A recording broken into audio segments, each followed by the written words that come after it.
भारत देशामध्ये बंदी असलेले पाकिस्तानचे प्रोडक्ट दिवसाढवळ्या संगमनेर अहिल्यानगरच्या संगमनेर शहरात मिळून आले आणि त्यावरून जे रणकंद पेटलं त्या बाबतीत स्थानिक शिवसेना जे आहे शिंदे गटाची ती आक्रमक झाली आणि निवेदन देण्यासाठी पोलीस स्टेशनला आले होते.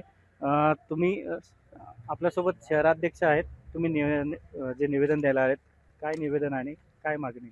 आम्ही माननीय पोलीस निरीक्षक साहेब यांना ही गोरी क्रीम काल परवा आपल्या संगमनेर शहरामध्ये जोरवे नाके येथे एक छोट्याशा सौंदर्य प्रसाधनाची विक्री करणाऱ्या एका व्यक्तीकडे इसमाकडे एक पाकिस्तान मेड इन पाकिस्तान असलेले प्रोडक्ट संगमनेर शहरामध्ये छापा टाकून ते पकडलेलं आहे.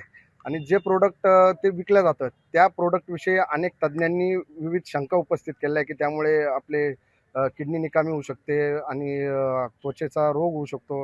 आणि त्या पलीकडे जाऊन की ज्या देशाची जी क्रीम विकतोय तो व्यक्ती ते ऑलरेडी आपल्या राष्ट्रीय व्यापार आणि व्यवसाय ज्या पाकिस्तानसोबत आपण बंद केलेला आहे आणि ती प्रोडक्ट आपल्या संगमनेर शहरामध्ये येतोय ही अतिशय चिंताची आणि गंभीर बाब आहे.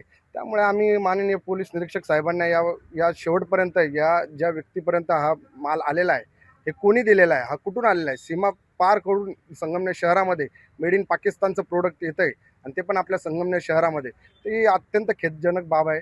त्याच आम्ही त्यांना विनंती केली आहे की याच्या शेवटपर्यंत जो डीलर आहे आणि या पलीकडे महाराष्ट्र राज्यातून इतर कोणी आपल्या संगमनेर शहरामध्ये आणते तर त्याची माहिती घेण्याबाबत आम्ही त्यांना निवेदन दिलेलं आहे. आतापर्यंत म्हणजे घटनेला 4 दिवस झाले असतील, तर एकच आरोपी अजून ताब्यात आहे. अजून बाकीचे आरोपी मात्र फरार दाखवलेले आहेत. नेमकं काय आश्वासन दिलं पोलिसांनी? आम्ही त्या संदर्भात साहेबांना प्रश्न उपस्थित केलेला आहे की शिवसेना कधीही राष्ट्रीय आणि नागरिकांच्या आरोग्याशी तडजोड करणार नाही. त्यामुळे आम्ही आज जरी निवेदन दिलेलं असेल तर आम्ही शिवसेनेच्या दुसऱ्या रूप आमचं शिवसेनेचं ते आंदोलनच आहे. आम्ही प्रथम त्यांना निवेदन देऊन विनंती केलेली आहे की तुम्ही एक आरोपी अटक केलेला आहे, परंतु एक त्यांनी माहिती त्यांनी दिलेली आहे की एक व्यक्ती आहे जो जिल्ह्याचे डीलर आहे, त्याला ते ताब्यात घेणार आहेत. आम्ही बघू 4-5 दिवसात त्याच्याकडून काय माहिती मिळते काय नाही.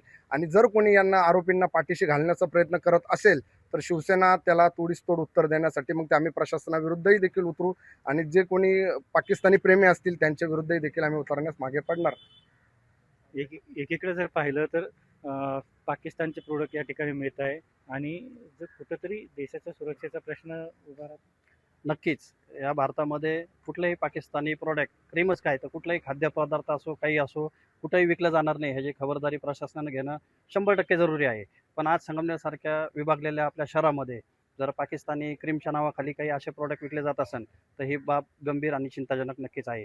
पण प्रशासनाचं करावं तेवढं कौतुकसुद्धा कमीच आहे की त्यांनी वेळीच दखल घेऊन त्या व्यापाऱ्यावर कारवाई दाखल केली आणि येणाऱ्या काळामध्ये अशा कुठल्याही प्रकारचं प्रोडक्ट संगमनेरच काय, अहिल्यानगर जिल्हाच काय, पण महाराष्ट्रामध्ये कुठेही विकलं जाऊ नये ही आम्ही त्यांना विनंती करतो. आणि भविष्यामध्ये असे जर कुठली खबरदारी जर घेण्यात नाही आली तर शिवसेना स्टाईलनी पाकिस्तानी समर्थकांना त्यांच्याच पद्धतीने उत्तर दिलं जाईल. नक्कीच या ठिकाणी जर पाहिलं तर शिवसेना स्टाईलनी उत्तर दिलं जाईल अशी जी प्रतिक्रिया आहे ती शिवसैनिकांनी दिली आहे आणि या पुढेही असे प्रोडक्ट या ठिकाणी मिळणार नाही याची खबरदारी घ्यावी अशी सूचना जी आहे ती प्रशासनाला शिवसेनेच्या वतीने करण्यात आली आहे. LS मराठीसाठी सचिन अमोल मतकर, संगमनेर, अहिल्यानगर.